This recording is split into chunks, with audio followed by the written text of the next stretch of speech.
திரு ஸ்டாலின் அடிக்கடி குறிப்பிடுகிறார். இன்றைக்கு மத்தியில் இருக்கின்ற ஆட்சியாளர்கள் தமிழ்நாட்டிற்கு எந்த வளர்ச்சியும் கிடைக்கவில்லை என்று ஒரு தவறான அவதூறான பிரச்சாரத்தை பரப்பி வருகிறார். நாம் சிந்தித்து பார்க்க வேண்டும்.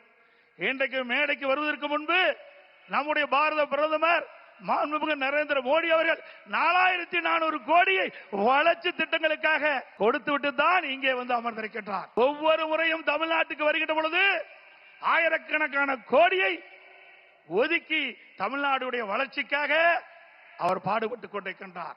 வேண்டுமென்ற திட்டமிட்டு அரசியல் காழ்ப்புணர்ச்சியின் காரணமாக இன்றைக்கு மத்திய அரசை திட்டமிட்டு அவதூறு பிரச்சாரத்தை பரப்பி வருகிறார்கள்.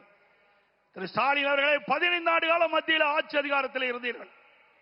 தமிழகத்திற்கு எந்த நிதியை கொடுத்தீர்கள்? என்ன திட்டத்தை கொண்டு வந்தீர்கள்?